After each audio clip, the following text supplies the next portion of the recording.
What's up guys, this is Darkbblue, a gamer who loves Souls-like games, looter games, and every game that involves build making. It's been a while since Lords of the Fallen is released. Now its reputation has finally come to a stable state. Since then I noticed some curious common characteristics in the two recent Souls games, Lords of the Fallen and Lies of P. Don't forget to like and subscribe. Now let's dive right into it. So let's first start with Lords of the Fallen's current reputation. Ever since the community has found the correct playstyle, players' remark on it has risen a lot. We simply find that Lords of the Fallen is actually fun. Lords of the Fallen expects map exploration to be hard and challenge players' capability. And this capability doesn't come from personal skills but well-designed builds. Furthermore, it also emphasizes on global progression planning. For example, if you manage to finish the Empyrean first, you will find the shortcut from Bridge back to Upper Karos automatically unlocked. Then you can finish the first part of the game in a reversed order. Deleting vestiges in New Game Plus is also a way to challenge players' global planning ability. Before we discover this playstyle, we criticize this game, but after we have discovered it, we see it's a fantastic game. It's not a phenomenon exclusive to Lords of the Fallen. Lies of P has also seen a similar procedure. It's good that these games have eventually earned their fair reputation they deserve, but we need to dive into this phenomenon itself, which leads to the first common characteristic. First of all, both Lords of the Fallen and Lies of P, as Souls-like games, want to achieve more than a thrown-away game. They want to have some unique combat designs, so they have done it. Lies of P tries to do more in boss fights. Well, in typical FromSoft games, there is a huge gap between ordinary players and hardcore players.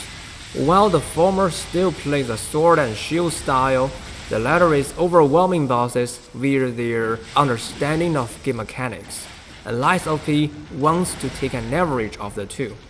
So they have put many mechanics like posture, poise, and impact into combat. Well, they are more straightforward and easier to discover than the mechanics in FromSoft games, but also weaker in their controlling ability. Therefore, players need to memorize bosses' movesets and merge these mechanics into basic interaction. As a result, boss fights in Lies of P are indeed more interesting. And as for Lords of the Fallen, I have explained it. It puts emphasis on map exploration and progression planning. Creation and innovation are good. I welcome new combat designs, but they have led to the disastrous reputation at the early stage after releasing. So this had to do with the second common characteristic. In FromSoft games, if you don't manage to find the correct playstyle, which is actually hard to discover, you still have basic playstyles that help you at least beat this game.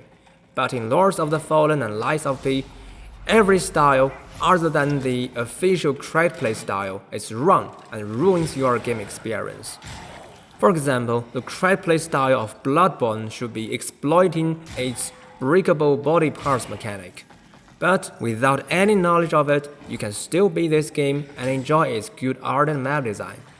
However, in Lies of P, if you don't like to memorize bosses' movesets, you will only find unintuitive movesets and punishing boss fights. And in Lords of the Fallen, if you don't like to spend time on map exploration, you will only feel there are too many enemies in your way. Indeed, both two games share the same characteristic of extreme and intolerant combat designs. It's not good, but I understand that the devs don't have the ability and the resource to achieve better results.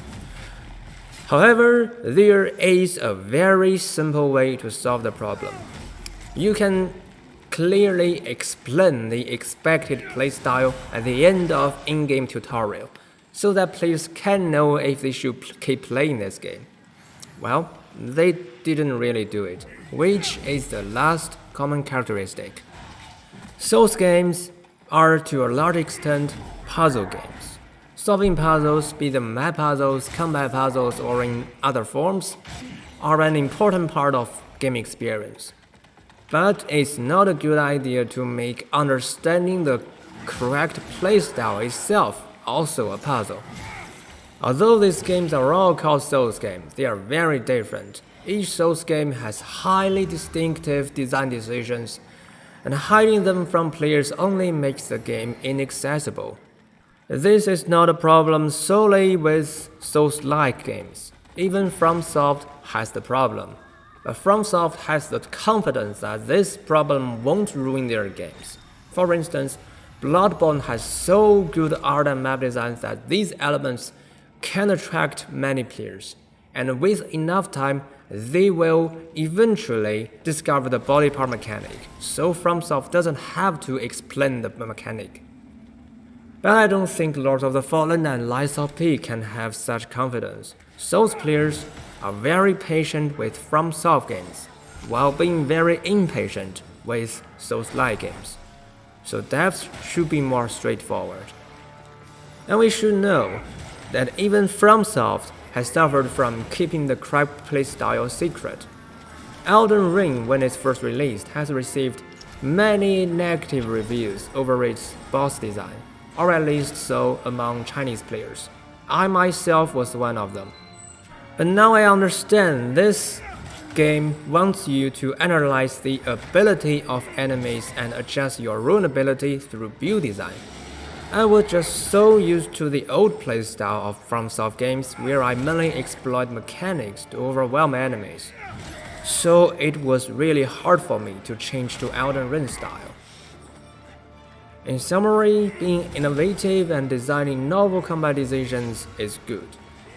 Being too extreme and intolerant is not good, but I understand the reason and can accept the result. However, keeping the correct playstyle a secret is a terrible decision that I hope everyone, including FromSoft, can abandon. In the end, I want to say both Lords of the Fallen and Lies of P are enjoyable, but do make sure you have enough knowledge of their designs and that they really suit your preference. Personally, I prefer Lords of the Fallen and don't really want to spend time memorizing bosses' movesets. So, I will continue playing Lords of the Fallen and try to make some good Inferno builds. So if you like my story and want to join me into depth of games, remember to like and subscribe. Thanks for watching, see you around.